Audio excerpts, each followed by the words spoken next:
श्री स्वामी समर्थ. जय जय स्वामी समर्थ. ओम श्री दीपदेवताभ्यो नमः. नमस्कार मंडळी, मी प्रदीप कुलकर्णी. आषाढी अमावस्या म्हणजेच दीप अमावस्या, जिलाच दिव्यांची आवस असं देखील म्हणतात. दीप अमावस्येला आपल्या घरातील सर्व दिवे स्वच्छ करून त्यांचं मनोभावे पूजन केलं जातं. आषाढी अमावस्या ही तिथी लक्ष्मीपूजनाची, दिवाळीतील जी अमावस्या असते तितकीच महत्त्वाची मानली जाते.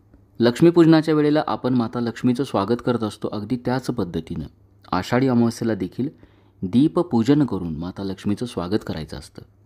ज्या घरामध्ये आषाढी अमावस्येला मनोभावे दीपपूजन होतं त्या घरामध्ये माता लक्ष्मी सदैव वास्तव्य करते आणि मग आपोआपच आपल्या काही आर्थिक अडचणी असतील, समस्या असतील, त्याचं निवारण होऊन आपल्या घरामध्ये नेहमीच सुखसमृद्धी राहील, भरभराट राहील. तसंच आपल्या मुलांचं भवितव्य उज्ज्वल होण्यासाठी आषाढी अमावस्येला दीपपूजन अवश्य करावं. आषाढी अमावस्येला नेमकं काय करायचं, पूजा कशी करायची, पूजा कधी करायची, मुहूर्त काय आहे, दीपपूजन कसं करायचं, या दिवशी कोणती स्तोत्र मंत्र पठण करायची, या दिवशी आपण पितृदोष निवारणासाठी काही उपाय अवश्य करावेत. तसंच आपल्या लहान मुलांचं, आपल्या संपूर्ण कुटुंबाचं वाईट नजर किंवा सर्व प्रकारच्या बाधांपासून संरक्षण होण्यासाठी काही उपाय आपण अवश्य करावेत. हे उपाय कोणते, अशी सर्व माहिती आपण आजच्या व्हिडिओत बघणार आहोत.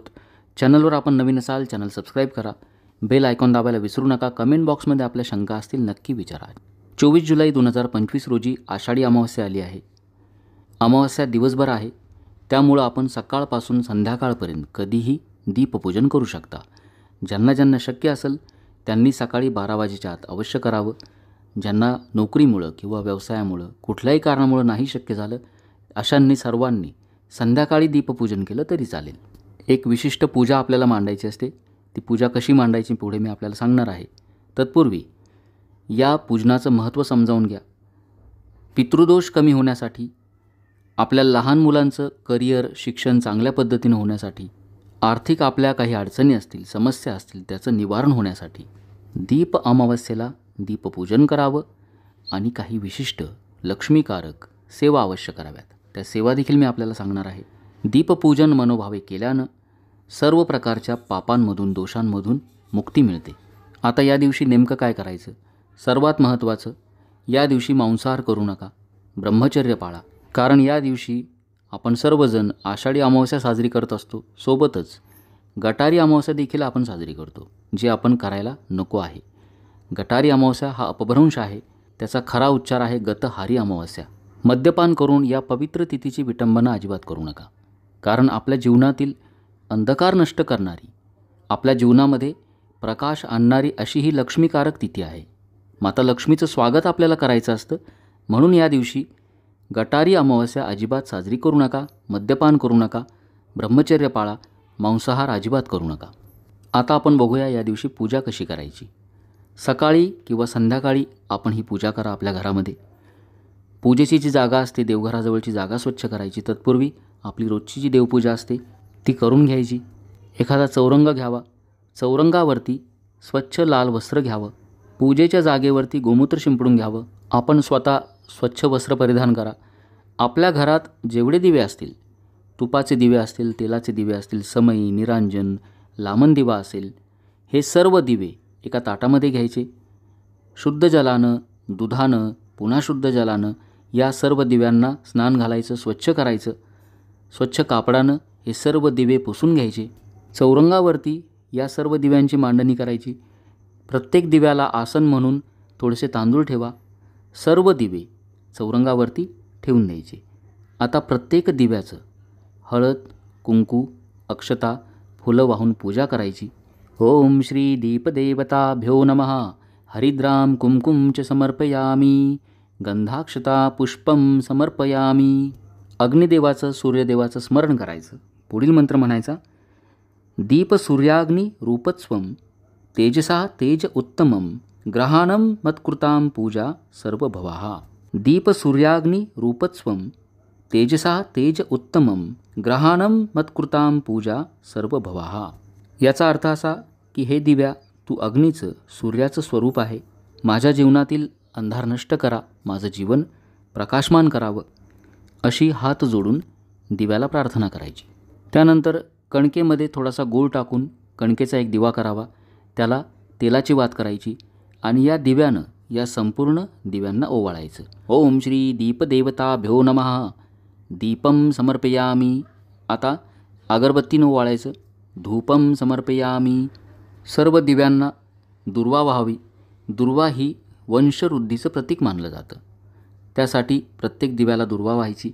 ओम श्री दीपदेवताभ्यो नमः. दुर्वांकुरान समर्पयामी. आता कुठल्याही गोड पदार्थाचा नैवेद्य दाखवायचा आणि त्यानंतर आरती करायची. आरती झाल्यानंतर तुळशीजवळ दिवा लावायचा. या दिवशी दिव्याची कहाणी आपण जरूर ऐका किंवा पठण करा. ही पूजा आपण सकाळी पण करू शकता, संध्याकाळी देखील करू शकता. जसं आपल्याला वेळ मिळेल तसं करा.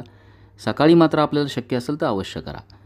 संध्याकाळच्या वेळेला आपल्या घरातील जी लहान मुलं असतात, ज्यांना वंशाचा दिवा म्हटलं जातं, मुलं असतील मुली असतील, या सर्वांना देखील ओवाळलं जातं, त्यांना औक्षण करायचं.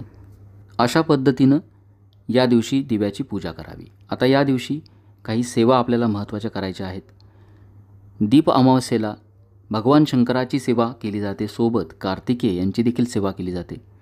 म्हणून आपण महामृत्युंजय मंत्र, ओम नमः शिवाय मंत्र, या मंत्राचं शक्य होईल तेवढं पठण करा. शिवमहिम्न स्तोत्र आपण पठण करू शकता. भगवान कार्तिकेय यांचं प्रज्ञाविवर्धन स्तोत्र अवश्य पठण करा. आपण संकल्प करून आपल्या मुलांसाठी करू शकता किंवा संकल्प न करता देखील आपण याचं पठण करू शकता. आपल्या मुलांनी जर प्रज्ञाविवर्धन स्तोत्राचं पठण केलं अतिउत्तम. त्यांच्या शिक्षण किंवा करिअरमधील ज्या समस्या असतील, अडचणी असतील, त्याचं आपोआप निवारण होईल. आषाढी अमावस्या ही लक्ष्मीकारक तिथी आहे. माता लक्ष्मीचं स्वागत आपल्याला करायचं असतं. यावर्षी आणखी एक योग म्हणजे या दिवशी गुरुपुष्यामृत योग आला आहे. म्हणून आपण माता लक्ष्मीच्या सेवा अवश्य करा. यामध्ये प्रामुख्यानं लक्ष्मी बीजमंत्र, ओम श्रीम नमः, महालक्ष्मी अष्टक, श्री सुक्ताचे पाठ आपण अवश्य करावेत. सोबत भगवान विष्णूंची सेवा करावी. ओम नमो भगवते वासुदेवाय या मंत्राचं 108 वेळा पठण करा. विष्णू सहस्रनाम किंवा व्यंकटेश स्तोत्राचं पठण करावं. आषाढी अमावस्येचं आणखी एक महत्त्व म्हणजे या दिवशी पितरांची सेवा अवश्य करावी, ज्यामुळं पितृदोष कमी होतो. त्यासाठी दीप अमावस्येला आपण कुत्र्याला घास अवश्य द्यावा. सकाळी किंवा संध्याकाळी दक्षिण दिशेला नमस्कार करायचा, आपल्या पितरांचं स्मरण करायचं. पितृदेवताय नमः हा मंत्र म्हणायचा. पितरांचं स्मरण करून या दिवशी शक्य होईल तितकं दान करा. याचकांना, भिकाऱ्यांना तृप्त करा. आपण मंदिरामध्ये देखील दान करू शकता. जवळपास कुठे पिंपळाचं झाड असेल, पिंपळाची पूजा या दिवशी अवश्य करावी. त्यामुळे देखील पितृदोष कमी होण्यास मदत होते आणि मग आपोआपच आपल्या आर्थिक अडचणी कमी होतील. घरातील भांडणं, कलह कमी होईल. घरात शांतता नांदेल. मुलं हट्टी असतील, चिडचिड करत असतील, त्यांचा देखील स्वभाव शांत होईल. कारण ही सर्व पितृदोषाची लक्षणं आहेत.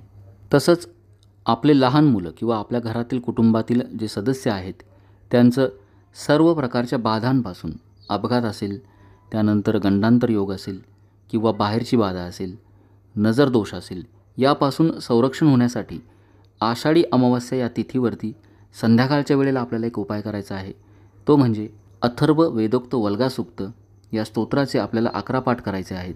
मनोभावे आपण हे पाठ करावेत. आपल्या चॅनलवरती व्हिडिओ आहे, आपण तो ऐकून सोबत पठण करा. ही सेवा केल्यानंतर आपल्या लहान मुलांचं, आपल्या कुटुंबातील सदस्यांचं सर्व प्रकारच्या बाधांपासून नक्की संरक्षण होईल. तर ही अत्यंत पवित्र लक्ष्मीकारक अशी तिथी आहे.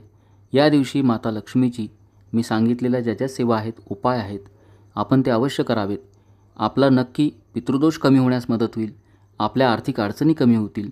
माता लक्ष्मीची सदैव आपल्यावर कृपादृष्टी राहील. गटारी अमावस्या साजरी न करता आषाढी अमावस्या किंवा दीप अमावस्या आपण सर्वांनी मनोभावे साजरी करा.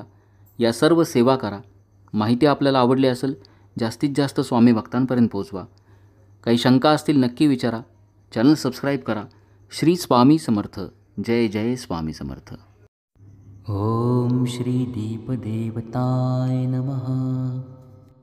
ओम श्री दीपदेवताय नमः. ओम श्री दीपदेवताय नमः. ओम श्री दीपदेवताय नमः. ओम श्री दीपदेवताय नमः. ओम श्री दीपदेवताय नमः. ओम श्री दीपदेवताय नमः. ओम श्री दीपदेवताय नमः. ॐ श्री दीपदेवताय नमः।